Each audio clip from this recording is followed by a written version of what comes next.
कल तक आप जिन्हें देश के लिए खतरा बता रहे थे, अब आप उन्हें शरणार्थी कह रहे हैं, उन्हें बसाने की बात भी कह रहे हैं। हम बात कर रहे हैं रोहिंग्या शरणार्थियों की, जिनको दिल्ली में जो रह रहे हैं और उनको लेकर बीजेपी और आम आदमी पार्टी के बीच ठनी हुई है। दरअसल ये सारा कंफ्यूजन जो शुरू हुआ है वो केंद्रीय मंत्री हरदीप पुरी के एक ट्वीट से, जिसमें उन्होंने रोहिंग्या शरणार्थियों को EWS फ्लैट में रखने की बात कही थी। अब इसको लेकर सियासत हो रही है और इस ट्वीट के बाद आम आदमी पार्टी ने आरोप लगाया कि मोदी सरकार रोहिंग्या को यहां बसाना चाहती है। मामला यह था कि दिल्ली के बकरवाला में एक डिटेंशन सेंटर बनाना था ताकि दिल्ली में रह रहे करीब 1200 रोहिंग्या को एक साथ यहां पर रखा जा सके और उनकी ठीक से निगरानी की जा सके। लेकिन हरदीप पुरी ने जिस तरह से ट्वीट किया उससे भ्रम की स्थिति यहां पर पैदा हो गई और अब आम आदमी पार्टी इसको लेकर निशाना साध रही है बीजेपी पर।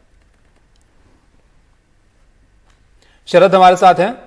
ज्यादा जानकारी के लिए उनके पास चलते हैं। शरद, बताइए इस पूरे मामले के बारे में और ये कंफ्यूजन जो पैदा हुआ उसके बाद जो सियासत हो रही है वो भी थोड़ा समझाइए।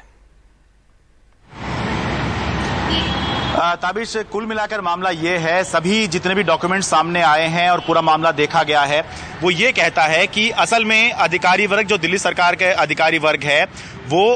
एक प्लान बना रहा था कि 1200 रोहिंग्या जो लोग हैं उनको एक डिटेंशन सेंटर में एक ही जगह रखा जाए जहां पर उनकी ठीक से मॉनिटरिंग हो सके, क्योंकि अभी जो जितने भी दिल्ली के अलग अलग इलाकों में रोहिंग्या रह रहे हैं वो अलग अलग जगह पर हैं और मॉनिटरिंग भी उनकी आसान नहीं हो पाती है और अलग अलग समस्याएं जो हैं समय समय पर आती रहती हैं। तो जो डॉक्यूमेंट्स हैं वो ये बता रहे हैं कि एक डिटेंशन सेंटर बनना था, 240 EWS फ्लैट बकरवाला में अलॉट किए गए और वो हैंडओवर करने की बात कर दी गई। लेकिन यहाँ पर दिक्कत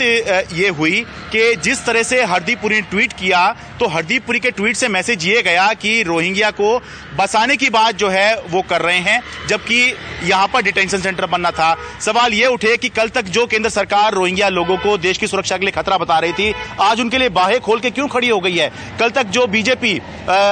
ये सवाल उठा रही थी कि दिल्ली में अरविंद केजरीवाल रोहिंग्या को पाल पोस रहे हैं, उनको सारी सुविधाएं मुहैया करा रहे हैं, उनको अब केंद्र सरकार सारी सुविधाएं, मूलभूत सुविधाएं मुहैया कराने की बात कैसे कर रही है, जो कि हरदीप सिंह पुरी के ट्वीट में था। तो सारी समस्या जो है इस ट्वीट से हुई, जबकि हरदीप पुरी का ये मंत्रालय भी नहीं था, ये जो ज्यूरिडिक्शन था, जो मंत्रालय था, ये गृह मंत्रालय का मामला था। लेकिन हरदीप सिंह पुरी ने जिस तरह ट्वीट किया, सवाल उठे। उसके बाद सरकार की तरफ से, गवर्नमेंट सोर्सेज की तरफ से ये भी कहा गया कि ये डिटेंशन सेंटर है और UNHRC की तरफ से जो IDs दिए गए हैं वही लोग यहाँ पर रहेंगे और इनकी मॉनिटरिंग आसान हो सकेगी। लेकिन दबाव जब ज्यादा पड़ा तब शायद केंद्रीय गृह मंत्रालय को सफाई देनी पड़ी और इस फैसले से उनको जो है अपने कदम पीछे खींचने पड़े। सवाल ये उठता है कि क्या जो केंद्र की मौजूदा केंद्र सरकार है, मोदी सरकार है, वो उसका जो ये फैसला था, क्या उसकी विचारधारा से, उसकी नीति से अलग था? बिल्कुल नहीं था। ये बिल्कुल उसी नीति पर चल रहे थे और डिटेंशन सेंटर बनाने की ही बात चल रही थी। लेकिन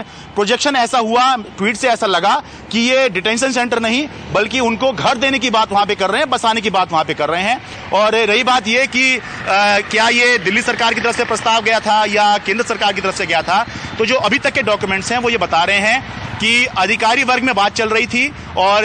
जो दिल्ली सरकार का गृह विभाग है, जो निर्वाचित सरकार के अधीन नहीं आता, उसमें से यह प्रस्ताव जा रहा था। हो सकता है कि दिल्ली सरकार या जो निर्वाचित सरकार है उसके किसी प्रतिनिधि के पास इसकी फाइल गई हो, चाहे तो प्रस्ताव के स्तर पर या फिर मंजूरी के स्तर पर। लेकिन अगर ऐसा है तो अभी तक कोई भी ऐसा साक्ष्य नहीं मिला है, कोई भी ऐसा डॉक्यूमेंट नहीं मिला है जहां पर यह बात कही जा रही हो कि प्रस्ताव जो है वो दिल्ली की निर्वाचित सरकार की तरफ से गया है या मंजूरी जो है या किसी तरह का कमेंट जो है दिल्ली की निर्वाचित सरकार ने इस पर किया है। क्योंकि हो सकता है दिल्ली की निर्वाचित सरकार के पास जाने का ये मामला ना हो, क्योंकि लॉ एंड ऑर्डर का ये मामला हो सकता है और लॉ एंड ऑर्डर जो है दिल्ली की निर्वाचित सरकार के अधीन नहीं आता है। तो अधिकारी ये फैसला कर रहे थे, लेकिन जब इस फैसले को लागू करने की बात आई, जिस तरह से हरदीप सिंह पुरी ने ट्वीट किया, शायद उसकी वजह से ये मामला कुछ और प्रोजेक्ट हो गया और शायद सरकार ने दबाव में आकर इस फैसले से कि सभी जो 1200 रोहिंग्या हैं उनको एक जगह रखा जाए ताकि इनकी मॉनिटरिंग आसान हो सके, इस फैसले से सरकार को फिलहाल कदम पीछे खींचने पड़े हैं। शरद, आपकी वो बातचीत भी हमने देखी थी जो आप अपने बकरवाला इलाके में जाकर लोगों से की थी, जब देश के नेता बड़े बड़े मंचों से, जब हमने चुनावी रैलियों में भी देखा था कि किस तरह से रोहिंग्याओं को खतरा बताया गया था, तो लोगों के मन में भी कहीं ना कहीं दहशत थी। वो कह रहे थे कि हम उन्हें यहाँ पर किसी भी तरीके से और उनका विरोध करेंगे, उन्हें यहाँ पर बसने नहीं देंगे। तो अब ये जो कंफ्यूजन है, क्या अब ये पूरी तरह से ठीक हुआ है या अभी और ये शुरुआत है विवाद की? देखिए, जाहिर तौर पर जब भारत की सरकार ही ये कह रही हो कि ये देश की सुरक्षा के लिए खतरा है, तो आम लोग क्यों नहीं मानेंगे कि ये लोग खतरा हैं, और कैसे आम लोग जो हैं अपने बिल्कुल पड़ोस में उन लोगों को बसने देंगे। तो जहां तक कंफ्यूजन खत्म होने की बात है, तो ऐसा लग रहा है कि फिलहाल जो कंफ्यूजन था या जो कंफ्यूजन क्रिएट हुआ था हरदीप सिंह पुरी के ट्वीट से, फिलहाल वो थम गया है। केंद्र सरकार फिलहाल इस पर आगे बढ़ती हुई दिखाई नहीं दे रही है। शुक्रिया शरद आपका इस सब जानकारी के लिए। तो एक कंफ्यूजन एक तरह का पैदा हुआ, जिसको लेकर अब जो है एक दूसरे पर आरोप भी एक तरीके से आप कह सकते हैं कि कौन जो है रोहिंग्याओं को यहाँ पर बसा रहा है, सियासत इसको लेकर अब हो रही है। लेकिन क्या पूरा मामला था, शरद ने आपको समझाया एक ट्वीट को लेकर। जिस तरीके से हरदीप पुरी ने बात को रखा, वहां से थोड़ा सा कंफ्यूजन इसको लेकर पैदा हुआ।